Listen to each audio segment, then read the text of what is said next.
U.S. President Donald Trump blamed Hamas for the collapsed Gaza ceasefire negotiations. Answering reporters' questions at the White House, Trump said that Hamas does not want to make a deal. Hamas will now be hunted, he said. "I think they want to die," he said. Shortly after these statements, Israeli Prime Minister Benjamin Netanyahu also posted on his social media account. He claimed that the release of hostages was the obstacle to a deal. Continued, "Bringing our hostages home together with our U.S. allies. We are considering alternative options to end Hamas's terrorist rule and to achieve lasting peace with Israel for our region," he said.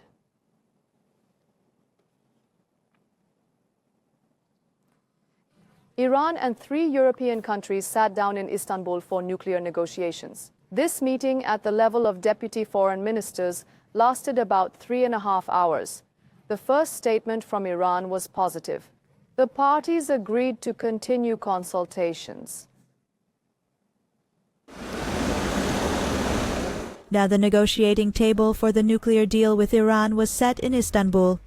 Officials from Iran, Britain, France, and Germany came together. The timing of the meeting was critical. The U.S. and Western countries have set the end of August as the deadline for the nuclear deal. Otherwise, the United Nations sanctions against Iran, which were lifted in 2015, would be reinstated. Iranian Deputy Foreign Minister Kazem Garibabadi made the first statement after the meeting. Describing the meeting as sincere and serious, Garibabadi said that they decided to maintain contact. "We discussed the lifting of sanctions and the latest developments on the nuclear issue. We explained our position while severely criticizing their stance against the recent aggression against our people. Both sides came to the meeting with certain ideas and various aspects of these ideas were examined. It was agreed to continue consultations in this regard." So what is Iran's position in the negotiations? The main sticking point in the negotiations is related to uranium enrichment. Iran says it is enriching uranium for civilian purposes, defending its fundamental right to do so and refusing to back down. Speaking to the U.S. press recently, Foreign Minister Abbas Herakchi reiterated that Iran will not give up its enrichment activities. This is a matter of national pride. Iranian Deputy Foreign Minister Kazem Garibabadi also responded to Western sanctions threats. Iran has said that if these were implemented, it could withdraw from the Nuclear Non-Proliferation Treaty.